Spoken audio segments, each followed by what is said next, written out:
એક ચમત્કારી ઉર્જાવાન બાઈ સમાઈ જઈ છે.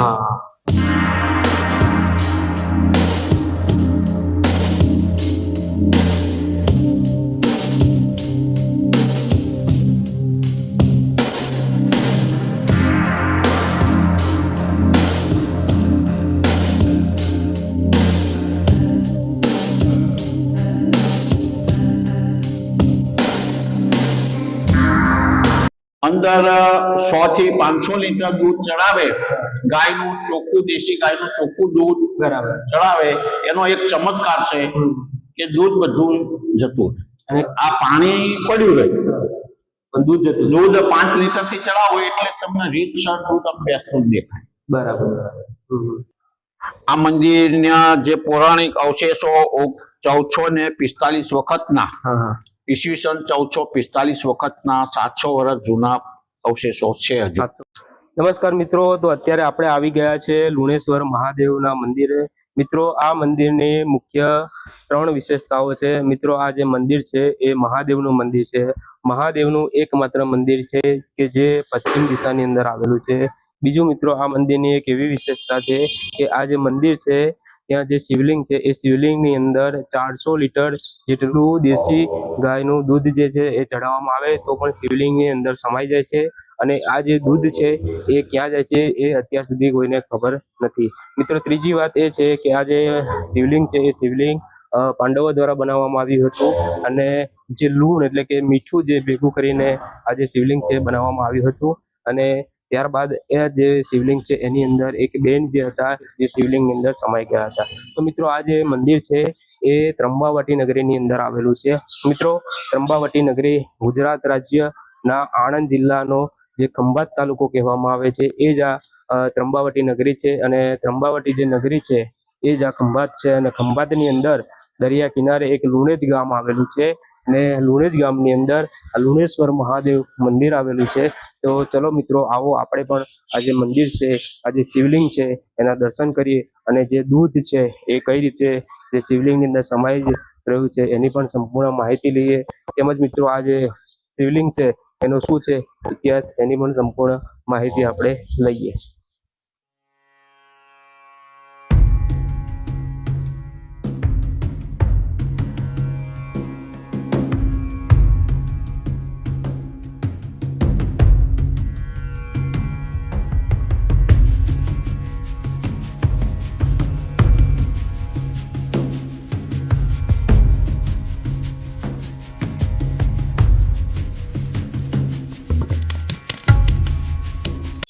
તો વાલજીભાઈ, અત્યારે અમે આ જે મહાદેવજીનું મંદિર છે ત્યાં શિવલિંગ છે એ શિવલિંગ આવ્યા છે. તો આ જે મંદિર છે એનો ઇતિહાસ તમે અમને જણાવો.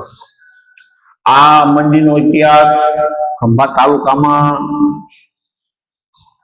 લુણેજ ગામ, આ 5000 વર્ષ જૂનું સ્વયંભૂ શિવલિંગ મંદિર છે. ઓકે, 5000 વર્ષ, 5000 વર્ષ જૂનું શિવલિંગ, સ્વયંભૂ શિવલિંગ શિવલિંગ છે. આ પાંડવોના વનવાસ દરમિયાન ફરતા ફરતા પાંડવો જ્યારે એમનું 13મું વર્ષ હતું એટલે વિરાટ નગરીમાં જતા વચ્ચે પાંડવો અહીં રહેલા એટલે પાંડવોએ લુણ ભેગું કરી અને શિવલિંગ બનાવ્યું. એના લુણેશ્વર મહાદેવથી ઓળખાય છે. બરાબર. બીજું કે બધા શિવ મંદિરો એ પૂર્વ દિશામાં એમના બહાર હોય છે. આમનું આ મંદિર આઠમણા બહારનું છે, પશ્ચિમ દિશામાં છે. પશ્ચિમ દિશામાં. બરાબર. બીજું આ મંદિરની વિશેષતા એ છે કે આ મંદિર ખંભાતના મંદિર ભગવાનદાસ નામના પટેલે આખું મંદિરનું જીર્ણોદ્ધાર મંદિર નવું બનાવેલું. ઓકે. બીજી આની એક વિશેષતા એ છે કે આ મંદિરમાં ખંભાત, નગરા, લુણેજ આ બધું વર્ષો પહેલા એક જ જગ્યા ગણાતી હતી. વર્ષો જૂની ત્રંબાવટી નગરીમાં તે વખતે નગરાથી એક રજપૂતબાઈ આ મંદિરે દર્શન કરવા આવતી હતી. બરાબર. સવારમાં દર્શન કરવા આવે એટલે દર્શન કરી અને પાણી ભરીને પાછી જાય. બરાબર. એમાં અન્ય લોકો એના પતિના ચળવળી કરી એટલે પતિના કુશંકા પેટી એને એટલે એને દેખભાળ માટે પીછો કર્યો. બરાબર. ક્યાં જાય છે? જે બેન હતા એ મહાદેવની પૂજા કરવા માટે લુણેશ્વર મહાદેવના મંદિર આવ્યા હતા અને જે બેન મંદિર આવ્યા હતા એમનો પીછો એમના પતિએ કર્યો હતો. એટલે બેનને લાગી આવ્યું કે હું મંદિરે આવી એમ છતાં પણ મારો પીછો મારા પતિએ કર્યો તો હવે મારે નથી જીવવું, માટે મહાદેવ મને તમે તમારામાં સમાઈ લો. મહાદેવને જે બેન હોય છે એ પૂજા કરે છે, એમની આરાધના કરે છે અને ભગવાન શિવને પ્રસન્ન કરે છે અને પોતાની અંદર સમાવી લેવા માટે જણાવે છે. ત્યારે મિત્રો આ જે શિવલિંગ છે એ ફાટી જાય છે અને જે બેન છે એ શિવલિંગની અંદર સમાઈ જાય છે. એટલે ભગવાનને આજીજી કરી, પ્રાર્થના કરી, શંભુ ભગવાનનું લિંગ ફાટી અને અંદર સમાઈ જાય. બરાબર. અહીંયા આ લિંગ પેલા લિંગ હતું પણ અંદર સમાઈ જાય. એને પકડતા આ ફૂલ ચડેલા છે, એની પર એનો અંગૂઠો પડ્યો ગયો અને એની આંગળીઓના નિશાન છે. બરાબર. પકડતા અંગૂઠો, જો આ અંગૂઠાના નિશાન છે, આ આંગળીના નિશાન છે. આંગળીના નિશાન છે. જે અત્યારે પણ છે આ હયાતમાં છે. શિવલિંગ જે પેલા હતું એ ફાટી અને અંદર સમાઈ જાય. એટલે આ લિંગ ફાટી અને અંદર સમાઈ ગયા. બેન હતા. બરાબર. આથી વર્ષો પહેલા ખંભાવતી નગરી હતી, નગરા લુણેજ બધું એકી સાથે હતું. બરાબર. ત્યારે આ અંદર સમાય. બરાબર. બીજું કે ગામની અંદરમાં લુણેજ ગામમાં શ્રાવણ મહિનાના સોમવારે અંદર 100 થી 500 લીટર દૂધ ચડાવે, ગાયનું ચોખ્ખું, દેશી ગાયનું ચોખ્ખું દૂધ ચડાવે. એનો એક ચમત્કાર છે કે દૂધ બધું જતું. અને ક્યાં જાય છે હજુ સુધી ખબર, ક્યાં જાય છે હજુ સુધી એની ખબર નથી. તમે પાણી ચડાવો તો પાણી પડ્યું રહે, પાણી અંદર જતું જ નથી. પાણી અંદર જતું જ નથી. દૂધ ચડાવો. બીજા મંદિરની વિશેષતા છે કે દૂધ ચડાવતી વખતે શુદ્ધ દેશી ગાયનું દૂધ, પછી એક વાળ અને ચોખ્ખો જવો જોઈએ નહીં. ચોખ્ખો જતો નથી, ચોખ્ખો ચડાવવામાં બહુ આવતો નથી. બરાબર. ચોખા અને જો વાળમાં દૂધ હોય તો દૂધ અટકે. બરાબર. ચોખા હોય તો દૂધ અટકે. બીજી વિશેષતા એ છે કે કોઈ માણસ શ્રદ્ધા ભાવથી, કોઈને પુત્ર ના હોય તો એને ભગવાન, અમારા ગામમાં લગભગ 5 થી 10 વ્યક્તિને પુત્ર પ્રાપ્તિ થઈ. બરાબર. શ્રદ્ધા ભાવ ભક્તિથી જો માણસ 2-3 વર્ષ પૂજા કરે તો અવશ્ય ભગવાન પુત્રની પ્રાપ્તિ આપે છે. બરાબર. વાંઝ્યાનું મેણું ભાંગે છે. સંતાન પ્રાપ્તિ પછી હું વાલજીભાઈ પોતે TYBA થયેલો વ્યક્તિ છું. બરાબર. લગભગ મારે આ પૂજામાં 40 વર્ષ થયા. બરાબર. 40 વર્ષથી આ મંદિરની સવાર સાંજ પખાલ પૂજા હું. બરાબર. બીજું કે અમારા દાદાની એટલી કૃપા છે, કોઈ બી વ્યક્તિના, કોઈ છોકરી હોય, છોકરો હોય, લગ્ન ના થતા હોય, એનું જોડકું બેસતું ના હોય, કોઈના મંગળ કે કોઈ ગ્રહ નડતા હોય તો એના ભક્તિભાવથી એને પૂજા પાઠ કરાવે તો 1 મહિનાની અંદરમાં એનું બંધ વસ્તુ બેસી જાય. બરાબર. હાલમાં ઉર્જાવાન મંદિર છે. આની અંદર એટલી ભગવાનની ઉર્જા છે, માણસ શાંત એક ચિત્તે ભક્તિ કરે તો શિવના દર્શન થઈ શકે. એક શંભુ શિવલિંગ છે અને આની ભક્તિભાવથી એક ચમત્કારી ઉર્જાવાન બાઈ સમાઈ જઈ છે. આવું મંદિર ગુજરાતની અંદરમાં પશ્ચિમ દિશામાં એક જ મંદિર. બરાબર. આપણે જે દૂધ ચડાવવામાં આવે છે, આ જે પાછળ એક નાનું ચિત્ર છે એની અંદર ચડાવવામાં, ખાડામાં અંદર દૂધ ચડાવવામાં આવે. એ ખાડાની અંદરમાં તમે પાણી રેડો, અંદર પ્લાસ્ટર મારેલું છે. બરાબર. અંદર છે ને આવું પ્લાસ્ટર છે. બરાબર. આની અંદર પ્લાસ્ટર છે, એમ છતાં પણ આપણે આ પાણી પડ્યું રહે, દૂધ 5 લીટર થી ચડાવો એટલે તમને રીતસર દૂધ બેસતું દેખાય. બરાબર. તમે આખું પાણીથી દૂધથી ભરી લો એટલે બેસો એટલે તમને દૂધ ધીરે ધીરે ધીરે ધીરે જતું જ દેખાય. બરાબર. અને શ્રાવણ મહિનાની અંદર દર સોમવારે 100 લીટર ચડાવવામાં આવે છે. હા, દર સોમવારે આખા ગામનું દૂધ ચડાવવામાં આવે. ચોખ્ખું દેશી ગાયનું દૂધ. ચોખ્ખું દેશી ગાય. શિવલિંગ છે અહીંયા બીજું, અને અહીંયા એક પૌરાણિક પ્રતિમાઓ પણ છે, તો એના વિશે શું કહેશો તમે? આ મંદિર ગામ બંધાવાથી, ગામનું તોરણ બાંધવાથી આ મંદિર બન્યું. બરાબર. આ મંદિરના જે પૌરાણિક અવશેષો 1445 વખતના, ઈસવીસન 1445 વખતના 700 વર્ષ જૂના અવશેષો છે. 700 વર્ષ જૂના અવશેષો છે. 700 વર્ષ જૂના અવશેષો છે. એની લિપિમાં લખેલું છે. હા, બરાબર. બહુ જૂની મૂર્તિઓ છે. બરાબર બરાબર. જૂના અવશેષો 700 વર્ષ લિપિમાં ઈસવીસન 1445 ની સાલના અવશેષો પડ્યા છે. બરાબર બરાબર. 1445. તે વખતે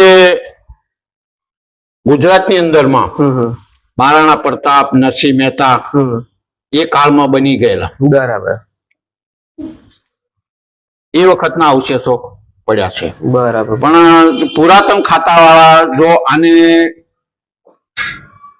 સંશોધન કરે, રિસર્ચ કરે તો ગામનું કેટલી સાલથી એનું બંધારણ છે, હાલના અમારા તો નવા વ્યક્તિને ખ્યાલ ના આવે, પણ જૂનું કેટલું ગામનું બંધારણ ક્યારે થયું એ ખ્યાલ આવે. બરાબર બરાબર. આ અવશેષો પરથી જે આ ગામ છે એ કેટલું જૂનું છે, કેટલું પૌરાણિક છે, એની સંપૂર્ણ માહિતી આ જે અવશેષો અહીંયા પડ્યા છે, જે તે સમયની જે લિપિની અંદર જે લખાણ લખેલું હતું એ જોયા પછી પુરાતન તત્વ જો આનું સંશોધન કરે તો આની જે માહિતી છે સંપૂર્ણ આપણને મળી રહે. મિત્રો અહીંયા પણ ભગવાન શિવનું લિંગ પણ આવેલું છે, શિવલિંગ આવેલું છે, માતાજી પાર્વતીજી પણ અહીંયા બિરાજમાન છે, હનુમાનજી પણ બિરાજમાન છે, ગણપતિ દાદા પણ અહીંયા છે. તેમજ મિત્રો આપ જોઈ રહ્યા છો અહીંયા નંદીની પણ પ્રતિમા છે. મિત્રો આ ઘણી જૂની પ્રતિમાઓ છે. 700 વર્ષ જૂની પ્રતિમાઓ છે. જે 700 વર્ષ જૂનું ગામ હશે એનું એક શું કહેવાય, એક સાબિતી સ્વરૂપે છે.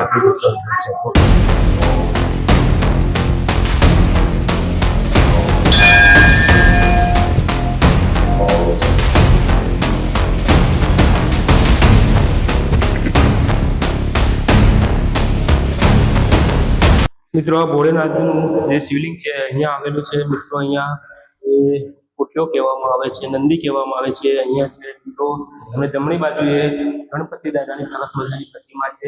તેમજ મિત્રો ડાબી બાજુએ હનુમાનજી દાદાની પણ સરસ મજાની પ્રતિમા છે. મિત્રો આ જે મંદિર છે એ 5000 વર્ષ જૂનું છે. મિત્રો આ સરસ મજાનું મંદિર છે, આપ જોઈ રહ્યા છો.